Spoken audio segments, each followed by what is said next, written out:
हाँ, तो बच्चों नेक्स्ट हमारा टॉपिक है फिर प्रिकॉशन ऑफ वैल्यू एडिशन और प्रोडक्शन मेथड। जो वैल्यू एडिशन मेथड है उससे रिलेटेड हमारे क्या-क्या प्रिकॉशंस होंगे।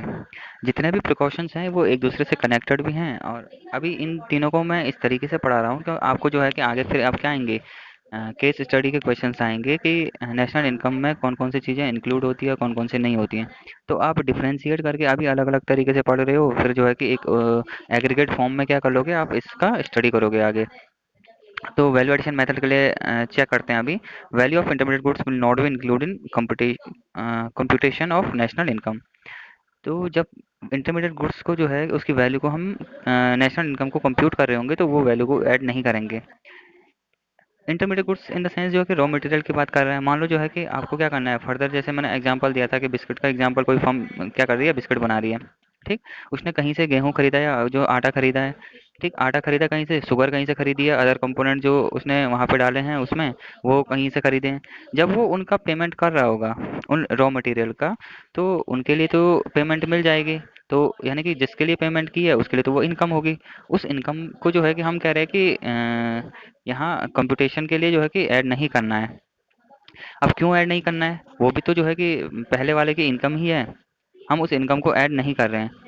जब अगर मान लो अगर वो इनकम हमने ऐड कर ली है, तो फिर आगे क्या होगा कि जब बिस्किट का पैकेट बन के तैयार हो जाएगा, मार्केट में होने के लिए क्या है, बिल्कुल रेडी है, तो उसमें डबल काउंटिंग की प्रॉब्लम आ जाएगी। डबल काउंटिंग की प्रॉब्लम कैसे? क्योंकि वो जो बिस्किट का पैकेट होगा उसमें जितना रॉ मटेरियल के लिए कॉस्ट आई होगी वो सारी की सारी कॉस्ट भी क्या है उसमें इंक्लूडेड है। तो पहले हमने कॉस्ट पे कर दी थी, और अब अगर हम यहाँ से अगर बिस्किट के पैकेट के प्राइस की बात करें तो इसमें अगेन कॉस्ट का जो है कि मेंशन किया हुआ है। तो दो बार जो है कि कॉस्ट को क्या कर दिया हमने, इंक्लूड कर दिया है। तो इस वजह से डबल काउंटिंग की प्रॉब्लम आ जाती है। तो हम इंटरमीडिएट गुड्स की वैल्यू को नेशनल इनकम कंप्यूटेशन के लिए कहाँ, प्रोडक्शन मेथड में या वैल्यू एडिशन मेथड में इंक्लूड नहीं करते हैं। नेक्स्ट है sale and purchase of second hand goods not included in computation of NNP FC. तो जो सेकंड हैंड गुड्स है उसका सेल या कहीं परचेज कर रहे हैं तो उसको नेशनल इनकम में हम कंप्यूट नहीं करेंगे। हाँ, उसमें जो वैल्यू एडिशन का काम किया जाएगा ब्रोकर के द्वारा या किसी भी पर्सन के द्वारा, हम उसको ब्रोकर कह देते हैं। तो वो वैल्यू का जो है कि हम ऐड करेंगे नेशनल इनकम में। और नेशनल इनकम ना लिखे मैंने यहाँ पे एनएनपी-एफसी लिखा है, तो इट मीन्स वो नेशनल इनकम का शॉर्ट फॉर्म होता है। नेक्स्ट है production of service for self consumption are not included. जब हम क्या कर रहे हैं, प्रोडक्शन ऑफ सर्विस, हम सर्विस का प्रोडक्शन कर रहे हैं किस चीज़ के लिए, फॉर सेल्फ कंजम्पशन, खुद के कंजम्पशन के लिए हम क्या कर रहे हैं, प्रोडक्शन का काम कर रहे हैं। तो इस चीज़ को हम इंक्लूड नहीं करेंगे नेशनल इनकम में। अब खुद के लिए प्रोडक्शन सर्विस दे रहे हैं, इसका मतलब क्या हुआ, मान लो आपके घर में क्या है, आपके मम्मी हैं, वो क्या करती हैं, आपको जो है कि खाना बना के दे रही है, कपड़े धो रही है, आपको हर चीज़ जो है कि प्रॉपर हर टाइम पे अवेलेबल करा रही हैं। तो अगर हम इस चीज़ की वैल्यू को काउंट करने की कोशिश करें, मार्केट वैल्यू को, तो हम इजीली काउंट नहीं कर सकते हैं।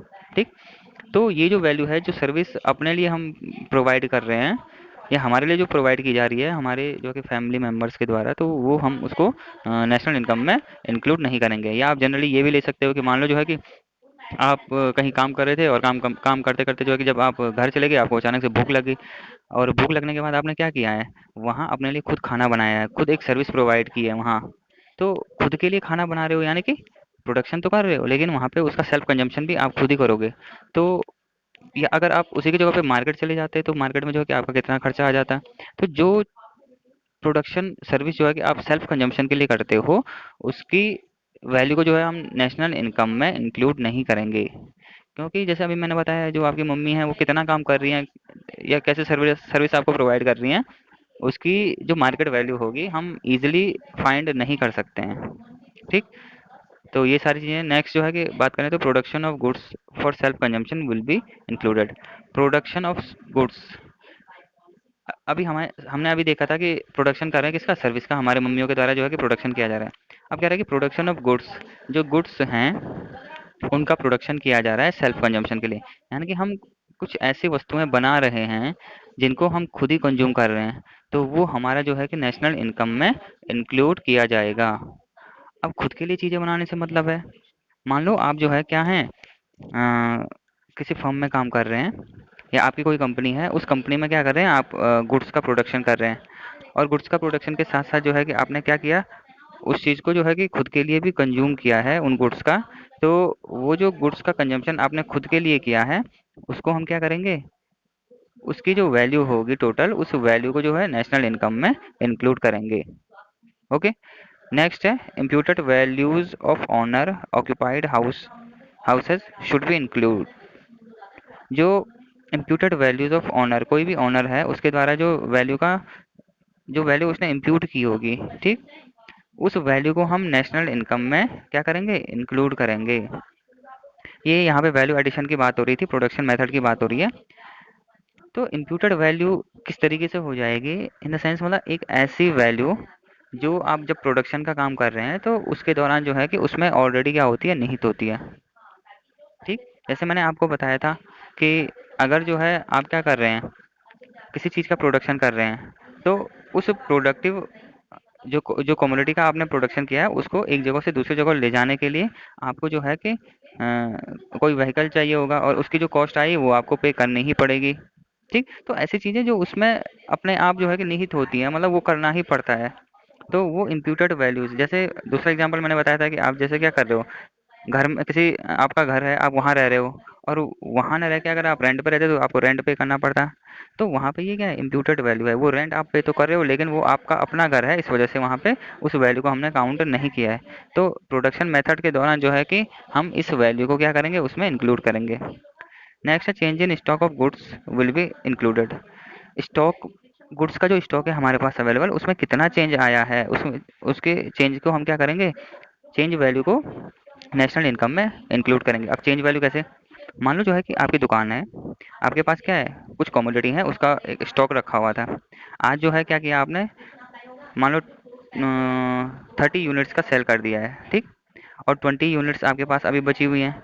तो हम नेशनल इनकम में जो हमारा जो रिमेनिंग सेक्शन होगा उसकी वैल्यू भी क्या कर लेंगे, ऐड कर लेंगे। अब ऐसा नहीं हम नेशनल इनकम को एक अकाउंटिंग ईयर में जो है कि इंक्लूड करते हैं, और कोई दुकानदार था इस साल तो उसकी कुछ चीज़ें बिकी नहीं, अब वो जो है कि जितनी चीज़ें नहीं बिकी हैं वो चाहता है कि अगले साल जो है कि मैं इनको बेच दूँ।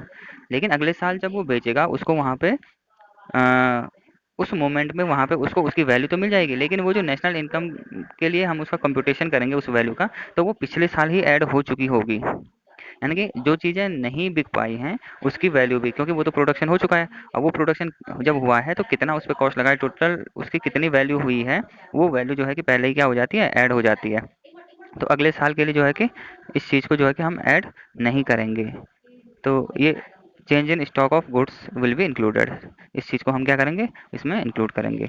ओके, तो ये प्रिकॉशन वाला जो सेक्शन था वो आपका कंप्लीट हो गया है। अभी नेक्स्ट हम क्या करेंगे, फर्दर जो है कि इसमें नेशनल इनकम में कौन कौन सी चीज़ें इंक्लूड होती है, कौन कौन सी नहीं होती है, तो इसके बारे में केस स्टडी और उसका अच्छे से एक्सप्लेनेशन करेंगे, तो जो कि आपके लिए क्या है, बहुत ज़्यादा इंपॉर्टेंट हो जाता है एग्जाम पर्पज़ के हिसाब से। ओके, तो ठीक है बच्चों।